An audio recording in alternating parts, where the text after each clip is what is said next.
This is a classic case of how you can't judge a book by its cover. Because when I saw this cover, I automatically started jumping to conclusions and felt some kind of way. Once I read the book, I feel a lot different. My name is Dorian. This is SEO Comics. We continue our covers of West Coast Avengers, number 4. Our story starts off in West Coast Avengers headquarters, where Ultron Red is checking in with Tony about the whereabouts of Ultron Blue, who is running the cult. So Firestar is like, with the history of Ultron, why do you trust this one? Like, I don't understand. And then Tony and Rhodey decide to tell the story. So several months ago, they were attacked by an alien from the Technarch race, and he was wrecking shop. Plus, he had a black hole bomb behind him that he was going to unleash onto the planet. Now, they were already doing like a rehabilitation to the Crimson Dynamo and Crusher Krill, the Absorber Man. They were both down for the count already.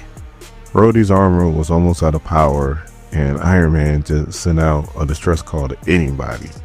And the person who answered was Ultron, which Iron Man at first was like, absolutely not.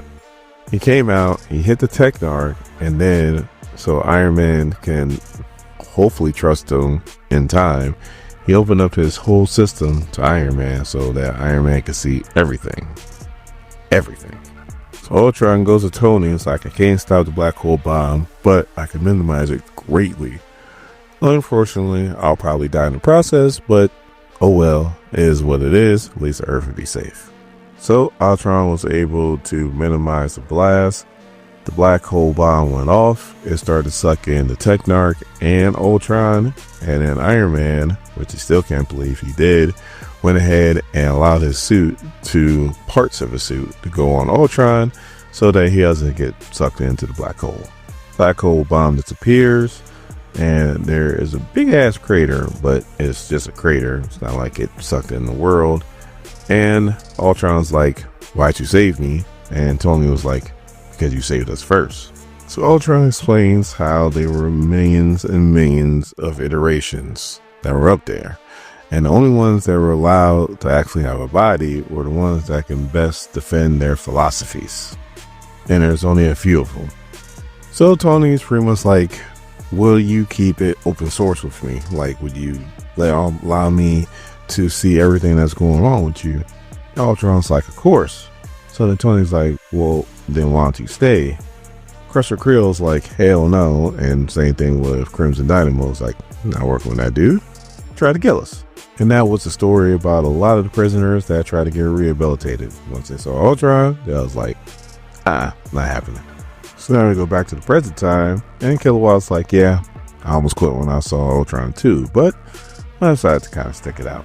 So Spider-Woman checks in and pretty much lets them know that, yeah, they don't know that she's there. She's getting great intel, but they do know that Ultron Red is out there checking on them.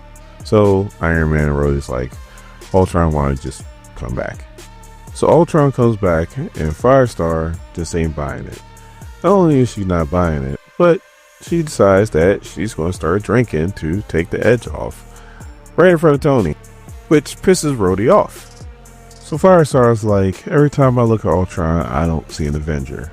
So Tony's like, you know what? You're right. So he starts working on Ultron. Next thing you know, he has shoulder pads, just like he does.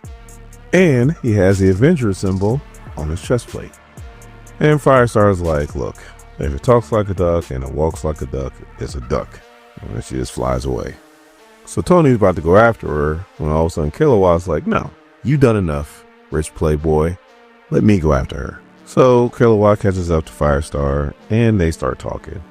Start trading horror stories because Firestar's had it pretty rough and Kallawatt has had it rough too.